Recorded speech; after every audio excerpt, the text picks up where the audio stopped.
2022년 9월 2일 새로운 하루가 시작되는 금요일 아침입니다. 오늘도 말씀으로 시작하시는 하루 되시기 바랍니다.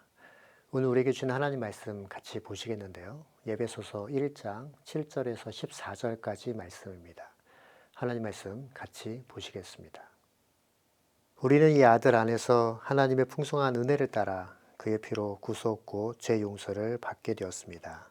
하나님은 우리에게 모든 지혜와 총명을 넘치게 주셔서 그리스도 안에서 미리 세우신 하나님이 기뻐하시는 뜻을 따라 하나님의 신비한 뜻을 우리에게 알려주셨습니다. 하나님의 계획은 때가 차면 하늘과 땅에 있는 모든 것을 그리스도 안에서 그분의 머리로 하여 통일시키는 것입니다.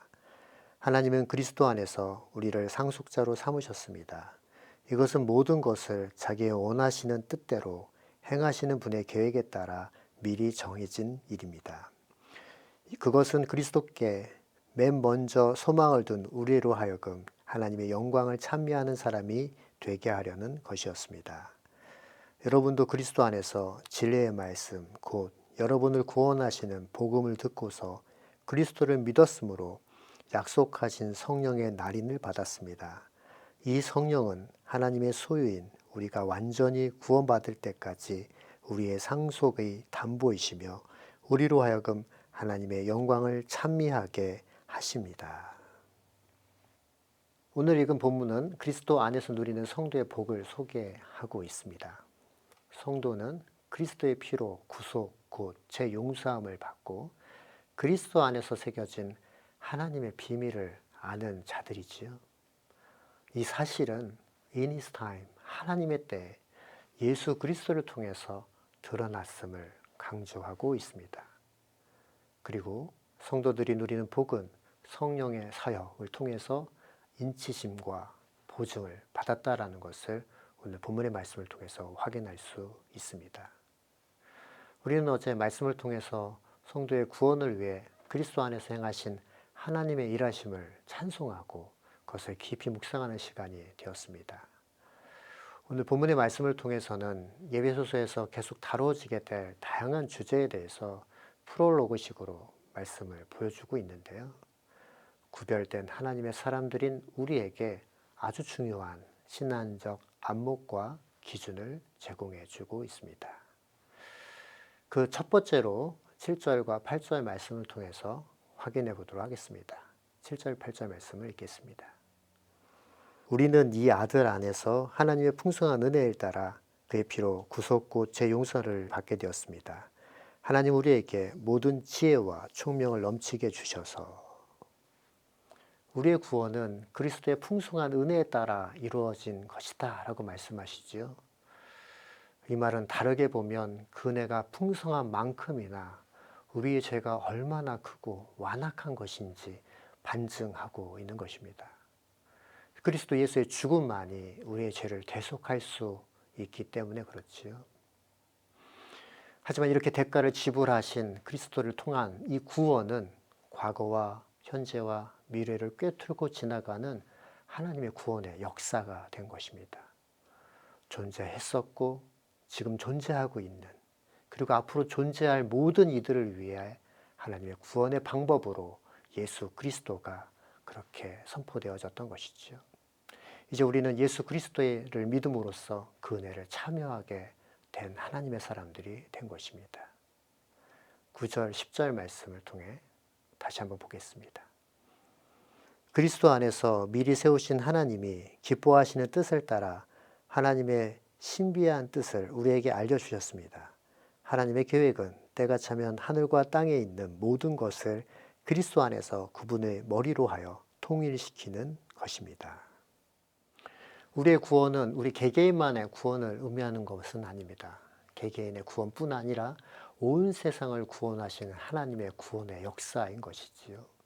이 말은 새로운 주권자 아래서 새로운 삶의 방식을 수용하고 그 주권자가 이루실 궁극적인 창조의 회복이자 하나님 나라의 회복인 것입니다. 이제 그 구원은 유대인과 팔레스타인의 경계를 넘어서 이방인과 세계로까지 확대되어 가고 있는 것이고 그때가 찼다라고 말씀하고 계십니다. 우리의 구원은 바로 그때가 찬 경륜을 이루는 구원입니다. 하늘과 땅에 있는 것들이 다 그리스도 안에서 통일되는, 그리고 한 나라를 이루는 구원의 시작이다라고 말씀하고 계시는 것입니다. 그리고 이 구원은 성령님께서 인치신 구원이다라고 말씀하고 계십니다. 13절, 14절 말씀을 통해서 확인하겠습니다. 여러분도 그리스도 안에서 진리의 말씀 곧 여러분을 구원하시는 복음을 듣고서 그리스도를 믿음으로 약속하신 성령의 날인을 받았습니다. 이 성령은 하나님의 소유인 우리가 완전히 구원받을 때까지 우리의 상속의 담보이시며 우리로 하여금 하나님의 영광을 찬미하게 하십니다. 성령의 인치심, 즉 성령의 날인을 받았다는 것은 성령 안에서 성령과 더불어 성령의 조명을 받아 살아가는 자들이다라는 표현입니다. 이것은 이제 영원한 영광에 참여할 수 있다라는 말이기도 하지요. 오늘 그리스도 안에서 그리고 성령 안에서 그 구원에 참여하는 자들은 그 구원을 이루실 하나님의 영광을 찬송하는 자로 부르셨다, 부름받았다라고 말씀하고 계십니다. 우리가 부르는 찬송은 이 세상의 주권이 주께 있음을 인정하는 것이지요. 세상과 절대 타협이 없이, 굴복함이 없이 진리를 따라서만 살아가겠다라는 의지의 표현이기도 한 것입니다. 사랑하는 성도 여러분, 구원의 역사가 있는 곳에는 반드시 찬양이 있고 예배가 있습니다. 하나님이 시작하신 일이고 하나님이 이루고 계시고 완성하신 일이기 때문에 그렇지요. 그래서 찬양은 하나님이 모든 일을 계획하고 이루셨다라는 것을 인정하는 것이자 나의 모든 것이 하나님을 위해서 존재하는 것을 시인하는 행위이고 세상을 향한 강한 간증이자 변증이 되는 것입니다. 하나님이 행하신 이 구원을 깊이 묵상하면서 우리가 경배와 찬양을 드리고 우리 삶을 그렇게 회복시켜 나아가고 깊이 주님과 깊은 그저의 시간으로 나아가는 오늘 하루 되시길 예수 그리스도의 이름으로 축원합니다. 기도하겠습니다. 하나님, 영원히 죽을 수밖에 없는 죄인을 당신의 독생자 예수 그리스도를 통해서 완전히 온전히 우리를 회복시키신 하나님의 이름을 찬양합니다. 그것은 과거와 현재와 미래를 꿰뚫고 지나가는 그 놀라운 역사이고 그것이 개개인의 문제의 영역에서만 아니라 온 우주와 온 세상을 구원하시는 하나님의 구원의 역사임을 오늘 말씀을 통해서 다시 한번 깨닫게 됩니다. 그 구원의 그 섭리와 계획 가운데 우리가 있음을 감사하고 찬양하는 하나님의 사람들 되게 하여 주셔서 하나님의 주권을 인정하는 삶으로 오늘 하루가 그렇게 세워지고 온전하게 주님께 나아가는 귀한 시간 되게 하여 주옵소서. 함께 하시는 하나님께 감사와 찬양을 올려드리며 살아계신 예수님의 이름으로 기도드립니다. 아멘.